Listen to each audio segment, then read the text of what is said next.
What if I told you there was an easy way to win when investing in the stock market? There is. And yes, it's completely legal. Hey, if you're new here, my name is Mike, and I retired at age 41.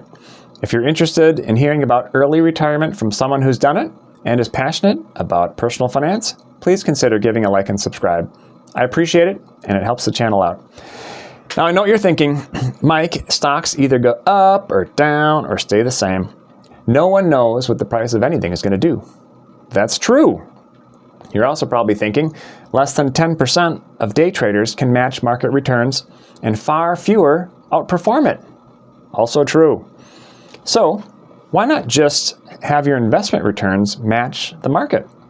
Good idea. In fact, it's an idea that has been around since 1975, thanks to the good people at Vanguard. It's called an index fund. An index fund is a type of investment that aims to track the performance of a specific market index, like the S&P 500. So instead of picking individual stocks, the fund automatically invests in the same companies that make up the index. The main benefits of an index fund is threefold. Lower fees. They don't require active management, so the costs are usually lower. Diversification. Because the fund invests in many companies, it spreads out the risk. And long-term growth. They are designed to grow with the overall market. So over time, it tends to go up in the long run. So to sum up, an index fund is an easy, low-cost way to invest in a broad range of companies. Still not convinced? Think of it this way. Imagine you're running a marathon, but instead of trying to beat every other runner, which would be like trying to pick the best individual stocks, you decide to just finish the race at the same pace as most other runners. You're not trying to outpace anyone. You're simply aiming to keep up with the pack. So now let's say that 90% of the runners are out there trying to sprint and make sudden moves or follow shortcuts, trying to beat the others. But most of them burn out, trip, or don't finish the race as strong. Meanwhile, the 10% of runners who stick to a steady pace and run the race in a more suitable or sustainable way, like you with an index strategy, end up crossing the finish line successfully ahead of those who are trying too hard to beat everyone. Personally, I like the idea of beating 90% of marathon runners without doing any training. In index investing, you're not trying to pick the few winning stocks that will outperform the market. Instead, you're investing in a broad mix of stocks that represent the entire market. It's like running at the pace of the pack.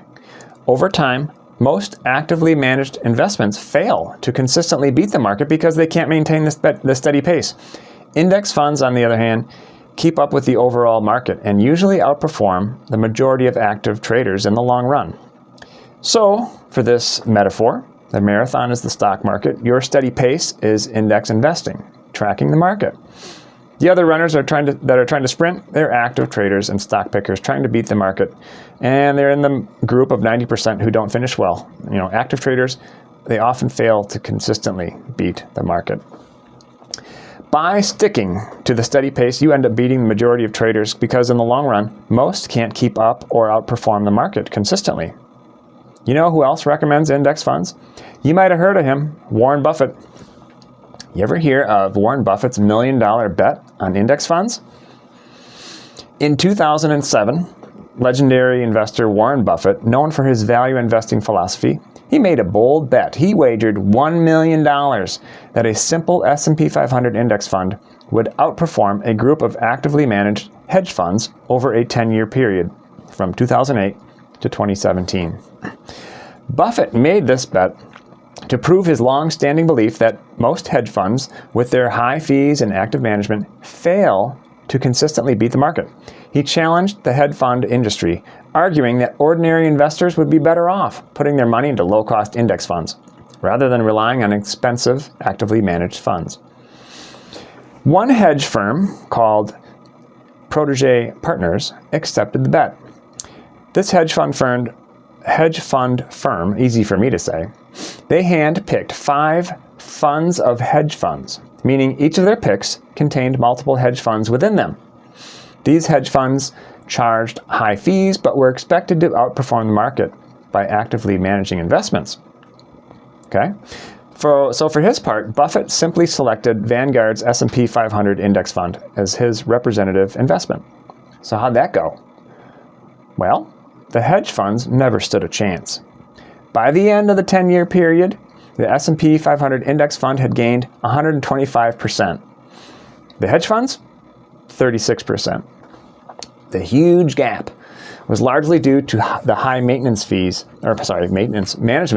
that the hedge funds charge, which ate into their returns. Buffett had long argued that these fees made it nearly impossible for most hedge funds to outperform the market over the long run. So, what can we learn from this? Number one, low-cost index funds tend to outperform actively managed funds over time. Number two, fees matter. Hedge funds charge high fees that significantly reduce investor returns. And finally, time in the market beats timing the market. Investing for the long haul in a broad market index fund is a winning strategy for most investors. Okay, so which index funds are best? Well, that depends on who you ask. Most finance gurus recommend diversification and international exposure. But what if you could do all this in one index fund? Enter Vanguard's VTSAX. It contains over 4,000 publicly traded companies in the U.S. Talk about diverse. But that's a U.S. fund. Thought we needed some international exposure. Think about the big U.S. companies for a moment. 2/3 of Coca-Cola's sales are from outside the U.S. What about other big dogs like Pfizer, Google's Alphabet, and Facebook's Meta? Most of their revenues come from outside the U.S. Or how about a place like Qualcomm, whose foreign markets make up over 98% of its revenue?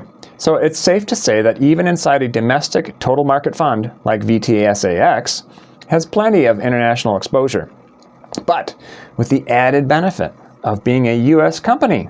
So they need to play by generally accepted accounting principles, meaning no funny business when they report their financials. Well, what are fees for VTSAX? The fee is set at 0.04%. That means you wouldn't even owe $1 until your balance is over $2,500.